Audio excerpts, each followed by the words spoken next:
பழங்குடி குடும்பத்தை சேர்ந்த ஒருத்தவங்க இன்னைக்கு இந்தியாவுடைய மிகப்பெரிய பதவியில இருக்காங்க. நான் சிவா, இது சிவா டாக்ஸ் தமிழ்.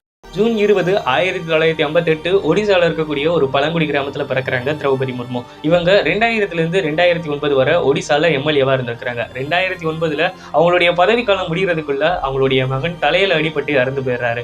இதுல இருந்து மீண்டு வர்றதுக்குள்ள 2013 அவங்களுடைய 2வது மகன் ரோடு ஆக்சிடென்ட்ல இறந்து போயிடுறாரு. 2014 இவங்களுக்கு மிகப்பெரிய ஒரு கருப்பு வருடமா இருந்திருக்கு. ஏன் அப்படின்னா 2014 அவங்களுடைய கணவர், அவங்களுடைய அம்மா, தம்பி என 3 பேரை அந்த வருடத்துல இழந்திருக்கிறாங்க.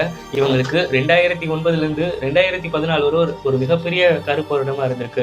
இதுல இருந்து மீண்டு வரணும், பழங்குடியின மக்களுக்கு ஏதாவது நம்ம செய்யணும் அப்படின்னு நினைக்கும் பொழுது 2015 இவங்களுக்கு ஜார்க்கண்ட் மாநிலத்துல ஆளுநரா இருக்கிறதுக்கான ஒரு பதவி ஒண்ணு கிடைக்குது. இது ஒரு வாய்ப்பாக கிடைச்சு நல்லா பயன்படுத்திக்கிறாங்க. 2021 இவங்களுக்கு இந்தியாவுடைய மிகப்பெரிய உச்சபட்ச பதவியான குடியரசுத் தலைவருடைய பதவி கிடைக்குது. இப்ப 15வது குடியரசுத் தலைவியா இவங்க இருக்கிறாங்க. இதை பத்தி உங்களுடைய கருத்து என்ன அப்படின்றத மறக்காம சொல்லுங்க.